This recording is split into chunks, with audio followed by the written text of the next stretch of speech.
And we're live, and we're going to be talking about Pachinko today. So we'll wait a minute for people to arrive since it has just begun, but I don't have a place to put this. Maybe we'll switch. We'll put Pachinko up here for now so you can see it. Although it kind of blends in, doesn't it? I don't know. It will move. I must betray you over here. So Sarah is joining us today because Sarah read this book last March, and insisted that I read it. And like I spent a good year saying I'm gonna pick it up. So I decided this year to make it a book club selection so that I would be forced to pick it up. So I'm glad I did that because like I knew I was going to like it. Like this is exactly the kind of thing that I love. So I knew I would enjoy it, and I'm glad that I finally picked it up and followed up on a Sarah recommendation. I don't always get to those. So let's see. Why does it say chat is disconnected? I don't know. If you're here, type something into the chat box and let me see if it's working. I don't know why I'm not seeing that. I don't know. There's nothing I can click on to refresh it either. So I'm going to type something in just to see if it works. Oh, okay. It works when I type, so maybe it's still working. I don't know. I'm always afraid something's going to not cooperate. Anyway, so let's start with our thoughts. Sarah, do you want to start since your thoughts are the most distant? And so, yeah, I read this book last March. So I'm participating in this live show. Like my memories of this book are extremely vague. Like basically what I remember most vividly is the stuff that we saw in the first episode of the show that we watched this morning. Yes, and some of that wasn't in the book. Yeah. So like they definitely went in more detail in moments there. I really liked this book. Like that's why I recommended it to you after I read it because I just thought it was. I remember it being a very accessible read. Like I'm always nervous when picking up just like adult historical fiction, just more literary adult books in general, because I'm always afraid that it's just going to be too dense or confusing for me. But I remember having a really good time reading this one. I remember really enjoying the characters, particularly Shunja, who's like one of the only characters I remember. But I agree with that. Yeah, it's a very good book. I'm really glad I did read it. Okay, yeah, we're not seeing the chat here. I just went and pulled up on my phone so I could figure out if anyone was there. So yeah, we can't see the chat here, but I can see it on my phone. So I'm going to man this and pay attention. So hi, everybody who's come in. Hi, Evelyn and Gwyneth and Erin and Dania. I can see your messages on my phone. So we'll just stick with that since for some reason it doesn't want to work on my computer. Okay, so my thoughts about the story. I really love this. I love reading stories that are set in Asia, specifically like China, Japan, and Korea. Those are like the three that I tend to focus on the most when I look for stories like that. And I love reading specifically historical stories set in those places. So this was just right up my alley to start with. I really loved the fact that it's a generational story. So we get to see such a long span of time in that place and with the same family. And I really like that. I want to read more things like that. So if you guys have any recommendations for generational sagas that I should pick up, let me know. Because I definitely want to read more things like that. Because I know I have in the past. I just can't think of anything besides Homegoing. Homegoing by Gyasi is the one that I kept comparing it to in my mind as I was reading, because I feel like those stories are kind of similar, except in Pachinko, you're following like the same family and the same characters throughout the generations, whereas in Homegoing, you're kind of skipping ahead and you don't see the characters come back again. So I really like the fact that we follow basically Sunja's story throughout the whole thing, and she's present there throughout every generational moment. So that's really interesting to me. We were just talking about that. What were we saying about how it makes it feel like it's a long time, but not a long time that has passed, because even though it opens in like, what was it, 1920s? Yeah. I think, when she's born. And then we go all the way to 1989, and Sunja is still present in that period of time. So I don't know, it makes it feel like that history isn't as far back as we might imagine it to be. What did you give it for a rating when you read it? Do you remember? I want to say I gave it 4 stars. I gave it 5 stars. I don't know. When a book just like hits me the right way, I want to give it 5 stars, because like it was just the right time to pick it up, and it was the right story for right now. I don't know. For me, it just was like all the stars aligned, and it was just the right time to read it. So I gave it 5 stars for that. I might have given it 4 if I read it in a different time, but I don't know if that's true or not. I probably would have still given it 5. Yeah, Danny is saying, I really liked the rabbit trail this led to. Lots of nonfiction reading about Korea and its colonization. Yeah, that's one of the things I loved about this. I've read books that were set during like not the colonization so much, but like during the occupation, during World War II. And I've read stories that focus around what happened in Korea, like during the Korean War. But I haven't read, and I've read like North Korea stuff, but I haven't read anything that was like what happens to the Koreans that are in Japan permanently. What happens to the Koreans after the war has ended. Oh, my dogs are making so much noise. I'm sorry. But I really found that to be very interesting, and I definitely want to read more stuff about that, because it definitely was interesting to learn new things about that place and time. I also really appreciated about this book that, like, even though there's a lot of like major historical events happening during the time span of this book, like it's all kind of background. Like we're not really focusing on any of that. It's really just about everyday people and their everyday lives, which I think made the story feel more compelling, because it felt more not relatable, but it made it feel more human.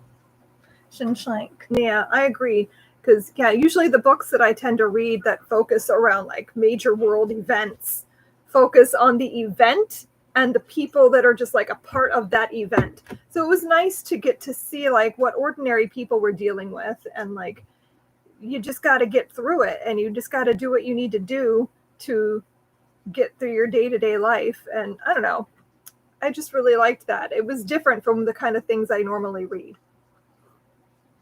And also, this book was just very readable. Like, I did listen to the audiobook as I was reading, because I was nervous that because it's like a 500-page book, I wasn't going to finish it in time. So I did the audiobook at like 2.5 to 3 times speed, just to like push me through. But honestly, I found I flew through it. I think I read the whole thing in just under a week, maybe just a week, something like that. So for me, that's fast. So, usually a longer book, I end up slowing down. I was much slower reading. I think it took me about a month maybe to get through, just because I was reading it as an ebook. And so I usually read my Kindle books much slower. Are you reading it at night?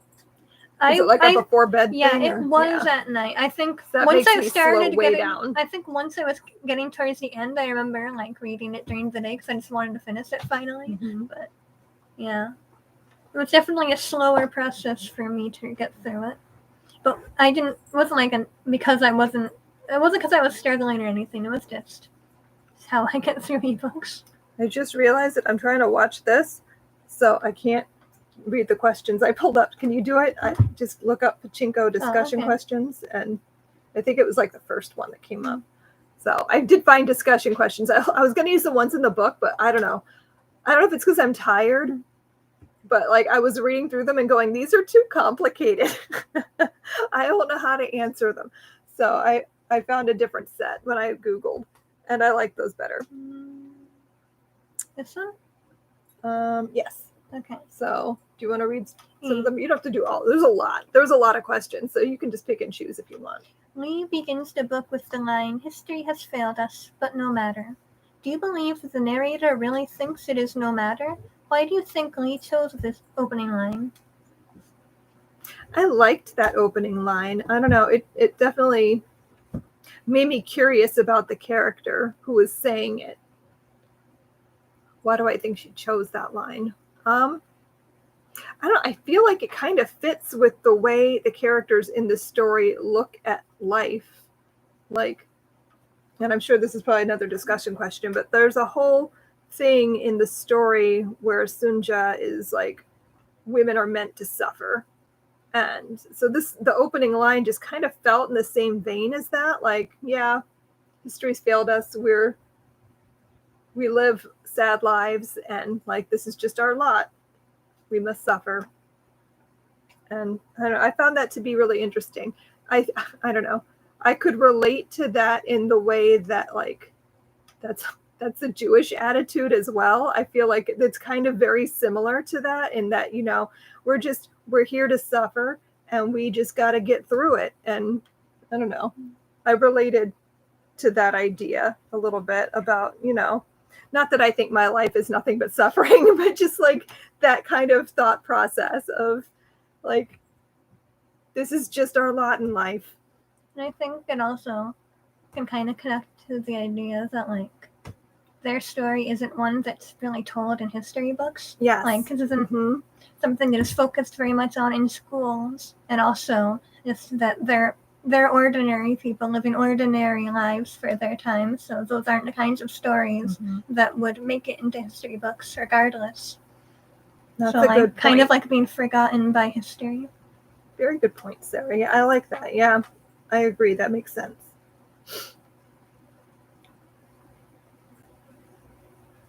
Which characters did you like the best? Or which characters did you identify the most with? I think we both agree that like Sunja is the one that kind of stands out. I feel like she's the main character in the story because everything comes from her and her choices. And she's probably also the most relatable, I think, to me, just in the motherhood being like her life, and everything she does is to ensure that her children survive and live better than she did. And they do. And I think that's really a testament to her, like, sacrificing everything for these children. I remember when I was reading it, I was very surprised that Sunja is like there for the whole time. Like I was, it's when I was starting this and I knew that this was a generational story. I was assuming it was going to be like spanning a longer amount of time and we were going to be like leaving characters behind and meeting new ones. So like the fact that we kind of stay with the same people throughout, just like them getting older, was really interesting. And I really enjoyed that like we had that kind of through line for this book. Yeah, I agree. I found that to be really interesting too. I like that we get Sunja through the whole story and we get to see her change and age over the years. And I also like how they're doing it in the show because we watched the first episode of the adaptation. It's on Apple TV and it's really well done. I'm excited to finish it and see what else they do, because in the book, you know, it's like a linear, we start when Sunja's parents are married and they have her, and then we follow as it goes down the line. But in the show, they're jumping back and forth in time. So like we start the show with, and I don't remember the mother's name. Do you? No. I can't remember her name, but we start with Sunja's mother, and she's like asking these women to help her because she's lost all these children already and she really wants to have a baby survive and carry on their family line. And then we jump ahead in time and it's Solomon in 1989. And so we're like hopping back and forth between Sunja as a small child and Solomon in his business. I don't know, whatever he's doing, banking or something.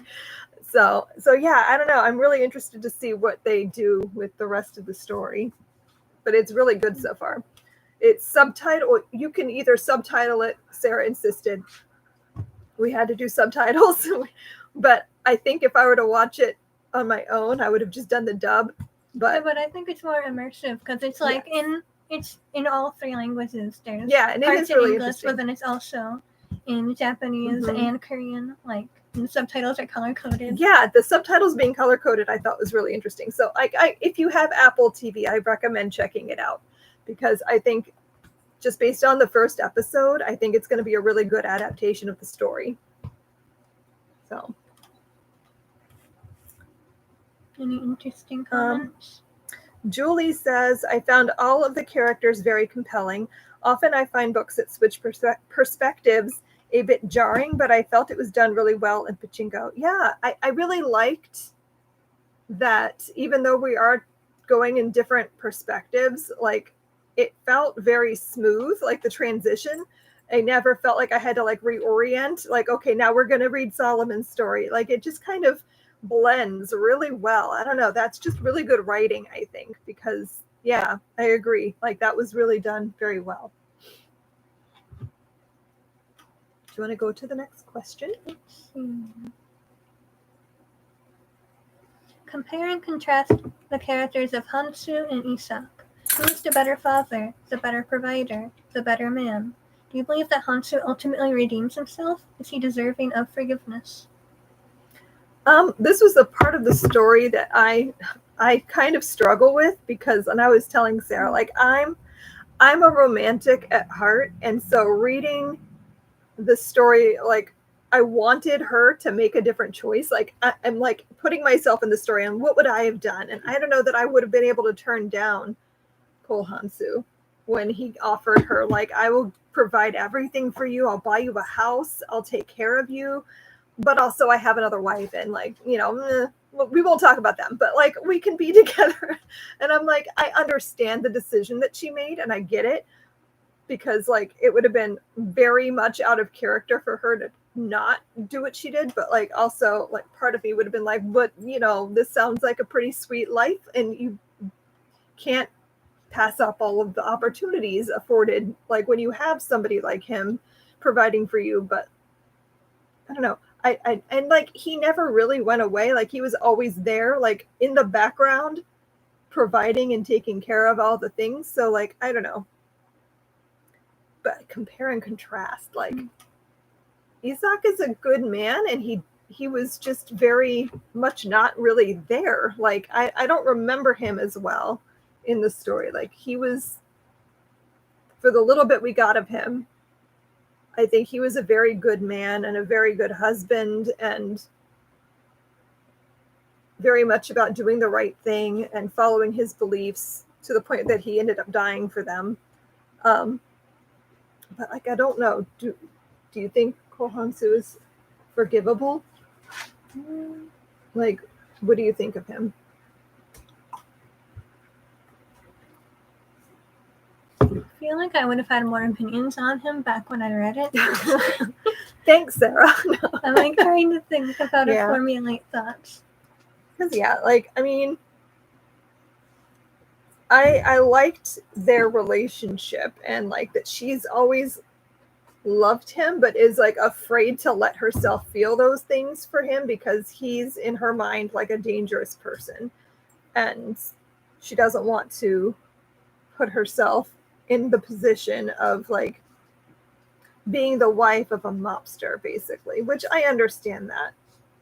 But in the same vein, like if you're in love, be in love. Like let it happen. I don't know.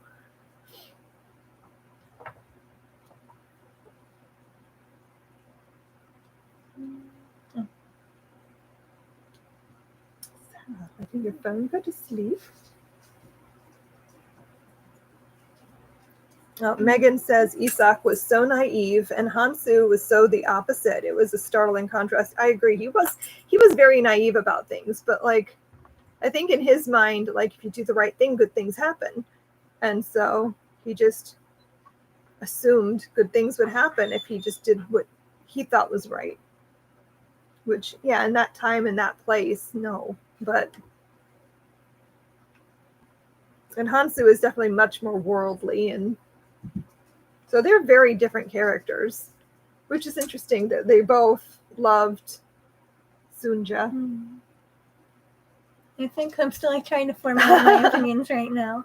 I feel like I like the decision that Sunja made overall for like scope of the story. Like in the scope of the story, Yeah. like I can't imagine it going any No. differently. But I find Hanshu a very interesting character. Maybe not like the best person, and like maybe I don't think I would have preferred Sunja to end up going along with him, but I still find him a very intriguing character. Do you think that Sunja helped him to become a better person? Maybe a little bit, like maybe he like wanted to be a good man for her. And I mean, he didn't really get a lot of opportunity to prove that to her, but like, oh my goodness, what was that? Rob, can you check on the dogs? Something startled Spike. Sorry. My dog got startled by I don't know what, and he just ran into a lamp. It's fine. What happened? Okay, Sarah, you want to go to the next question? Okay, let's see. The definition and meaning of home is another theme in Pachinko. When he prefaces the novel with the Charles Dickens quote, "Home is a name, is a word, is a strong one, stronger than magician ever spoke, or spirit answered to, and strongest conjuration." Why do you believe that Lee chose this epigraph? Do you think it's easily applicable to the novel? How does the concept of home and belonging evolve throughout the story? I mean, that is a huge theme in this book. I mean, they don't have a home anymore. They are basically without a place to belong because they can't go back to Korea. They're stuck in a country where they're not wanted. Yeah, I mean, what is it like to not have a place to belong, a place to be called home? But then you get the later character like Solomon feels more at home in Japan than he did anywhere else. He considers that his home, even though they don't necessarily want him there. So, I mean, it is an interesting concept in the story because, like, I didn't know that. I mean, I knew that Japan is very much like a closed country and they don't dislike foreigners, but like it's very hard to integrate into that society. Hey, could you not? So yeah, there's going to be squeaking behind me. So like that was like a really interesting part of the story for me, reading about like what it's like to be a Korean living in Japan. Spike, stop. Sarah, do you have any thoughts on that? Mm-hmm.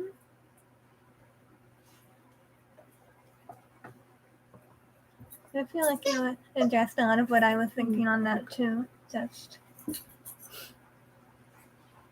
yeah. Thanks. I feel like I was about to have something to say and then it just went away. I'm sorry. My dogs are very distracting. Yes. Let's see.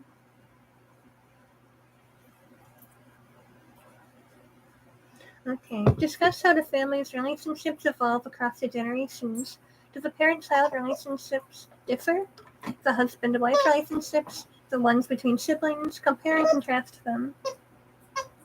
Well, I mean, when you think about the fact that Sunja's parents were an arranged marriage, and then by the end of the story, we have like Solomon in love with one woman in a relationship that he ends with another. So like, and he's choosing those relationships.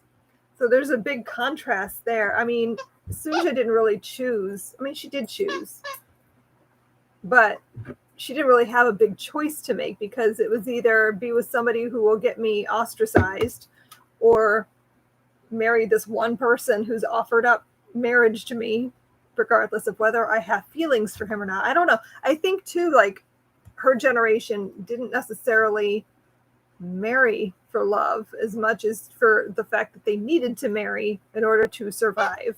Whereas, you know, the later characters, Noah and Mozazu and Solomon are all able to choose whether they want to be married or not and then make decisions based on love and affection rather than having to get married out of convenience. Yeah, the way this Yeah. book spans time and like Mm-hmm. it's really cool in how to like see how people change and how people thought in different periods and how I don't know. I lost my train of thought again. Megan says, I appreciate Solomon's girlfriend's indignation over his lack of home, despite being born there. I felt like she voiced my own anger with their treatment. I agree with that too. Yeah, I agree because I don't know. To me, it doesn't make sense. Like, if you're from Korea, why can't you just go back to Korea? Like, obviously you don't want to go to North Korea, but I didn't understand like the not being able to return even to South Korea, because it wasn't in the beginning of the story. She was living in Busan, right? Which is like southern in South Korea. So like I couldn't understand why people couldn't go back there. Like, I mean, they did explain it in the story, but in my mind it doesn't make sense. Like, that's where you're from. That's where your family is.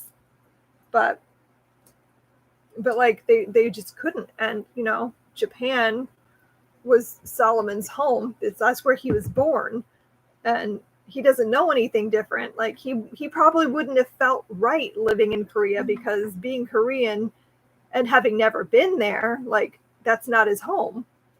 So I don't know, I found that all of that to be really fascinating and sad. So yeah.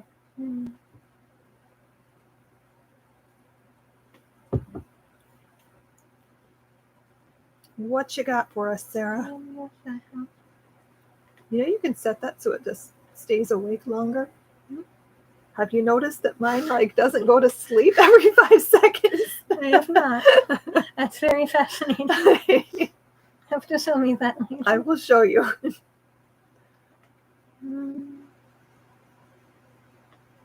What do you think of the title?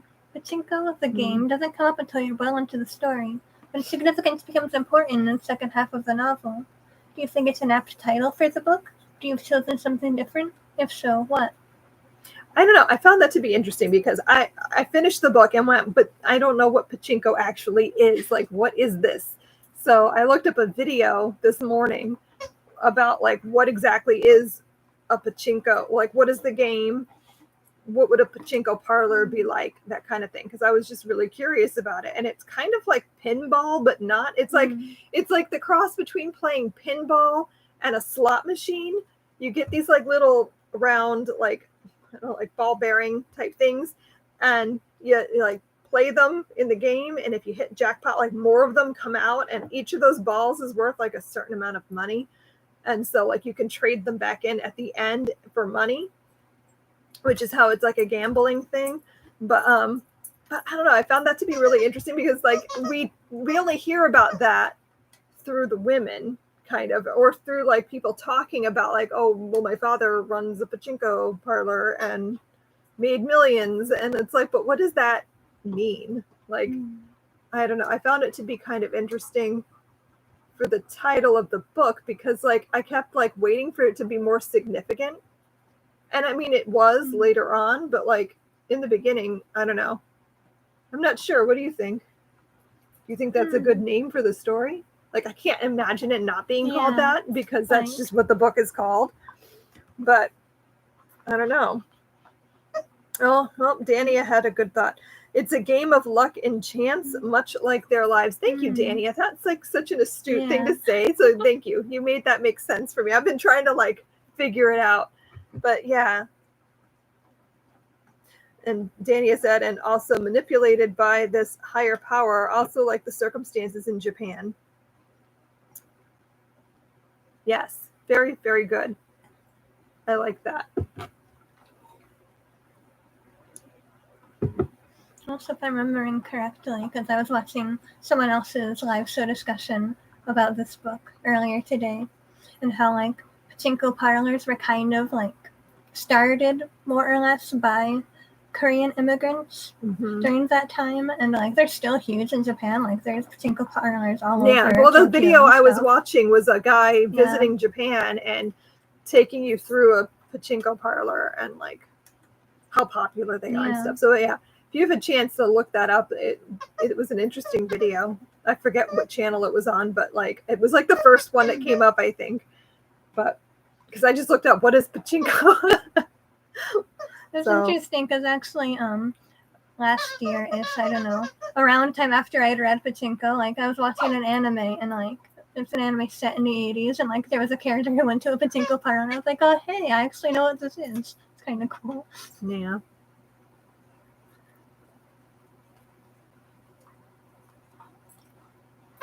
I want to sip again.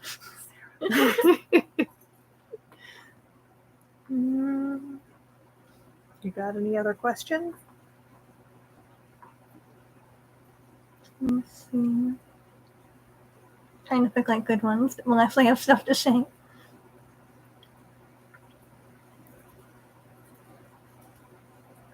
mean, I guess this is sort of something we touched on earlier, but the novel began with "History has failed us, but no matter." To what extent do you believe this novel is Lee's attempt at telling the stories pushed to the margins of history? By the end of the book, do you think she succeeded? I mean, I think she succeeded. I feel like I learned a lot of stuff reading this. Like, I didn't know anything about Koreans living in Japan. In my mind, I guess I just assumed that after the war, everyone went back home. And I don't know, I just didn't realize that there were so many Koreans trapped there, basically. Like, they can't really go, and they don't have much choice in the matter of where they're living. But yeah, I don't know. I found it to be very interesting based on that. So I think she succeeded. Do you? Yeah. I think again, like before reading this book, I really didn't know much about this time period in general. Like I knew like the vaguest understanding of it, but like getting to read a story about, so like it's a really like close, intimate, personal story rather than just like all of these major historical events, getting to like follow these characters throughout this time so intimately was a really great experience. I'm sitting here thinking about it, and like I know my mom always told me, like when she was in, I think in high school, her family had a foreign exchange student who was Japanese, and she and my mom were really good friends. And my mom was telling me about like, oh, well, Korean people are this, this, and this, and like very negative stereotypes of Koreans. And I was like, wow, that's harsh. And she's like, well, you know, that's what, I forget her name, what my friend always said. And like looking back on that now, I'm like, oh, that makes sense. That Japanese people had very negative views. Like, I don't know, in my mind, reading books and things that are set during the World War II, and like, yeah, they didn't like Korean people in that time. I guess I just assumed that that went away after, but I shouldn't be so naive as that. So yeah, and like this would have been in the 70s. So it's an interesting like afterthought I just had that like, yeah, okay, Japanese people really did not like Koreans, and I don't know, maybe they still don't. I have no idea. I assume things like that probably take a long time to fade. And like we do see in the story that there are characters who are Japanese that didn't dislike Koreans. And so like there was change happening in 1989, and so maybe more characters now are characters, more people now in modern day would have less negative views of Koreans. I don't know. That makes me curious. Like, should she have written like a few more generations? Like, should there be a part 2 where we find out like about Solomon's kids and like that kind of thing? I would be curious to read that. Is that it, or is there any more questions? Wait. Trying to see. I thought that was one question. I was like, that's a really long question. No. What did you think of the ending of the novel? Did you find it tragic or just right? If you could have changed anything about the ending, what would it be? I've seen a couple of reviews saying the ending is abrupt. And I agree. It just does just kind of end. But I feel like it's realistic. It felt right for the story. I didn't dislike that at all. I thought it made sense, like that it ends with Sunja visiting her dead husband's grave, and like just telling him things that are happening. Like, I don't know, that just made sense to me. Like, it would end that way. Like in a story like this too, like there's not really gonna be a super satisfying ending. No, because it's real life. Like real life yeah. doesn't have satisfying endings. You just, you know, you carry on. Yeah. There's more that's gonna happen after the story ends, but like we don't need to go through all of that. Like, that the book would be huge. Yeah. Dania says, yeah, it felt abrupt but right for Sunja. She lives a simple life. And Julie said, I didn't want the story to end, but also I don't know how you end a story like this. Yeah, I wondered the whole time, like, where was this going? Like, was this gonna have a like wrapped up end, or was it just gonna end? And so I don't know. I'm kind of pleased with that. It just stops. Yeah, and like. It's been a long time. Shinsa doesn't die at the end, right? No. Like, she's still alive when the story ends, which I think is an interesting choice, too. Yeah, I kind of wondered if we were going to go to her death. The only other death. thing that I could picture this book doing is being her whole life beginning to end. So it's interesting a choice that they didn't do that she's still alive, and so there's still more to her story, technically. We just don't leave it off there. I don't know. To me, this was just a very satisfying novel. Like, I really liked it. I'm glad I read it. I liked what I got out of it. So, okay. Does anyone else have any other thoughts they want to add about Pachinko? Okay, what is happening down here? I keep getting licked. Like, the dogs are like licking the back of my legs. I have one dog sitting under Sarah's chair, and I've got Spike, I think, laying under my chair. He's very licky. Okay, so I just want to remind everybody that the July book is I Must Betray You by Ruta Sepetys. That's right. I have 2 back-to-back historical fiction titles. Like, I try not to do that. I try to balance it better, but like, I just really wanted to read this, and I wanted to make it happen sooner than later. So we're doing it. Like, I remember, I don't know, might have been back in March, I did like a poll to decide on books, and this was one of the options against something else, but I don't remember what we read. But this was like almost neck and neck. So I decided, since everyone had been voting and like the other book won by like a very slim margin, so I'm like, maybe we should read this together. So that's what we're gonna do. We're gonna read this together. I have only read one Ruta Sepetys book. I read Between Shades of Grey years ago. Loved it. Sarah's read 2. So I've been dying to read more of her stuff. Oh my gosh, Spike, could you just not? Take that over there. Wait, have you really not read Salt to the Sea yet? I have not read Salt to the Sea. I've read it twice. I know. Sarah's read it twice. She's been like harassing me about it, and I know that I should read it, and I will. I just haven't gotten to it yet. So, oh my gosh, Mother. Sorry. So anyway, I'll read this first. So this is the Romanian Revolution in the 1980s. I'm very excited about that because I've only read one other book set during this time, and it was in middle grade. And so I'm very excited to read something that's maybe a little more hard-hitting. And I expect this will be, just based on Between Shades of Grey and how she wrote that. I'm thinking this is going to be great. So, and I've heard nothing but good things about this. Like, everyone who's read this loved it. So I'm hoping that I will too. And so we're going to read that.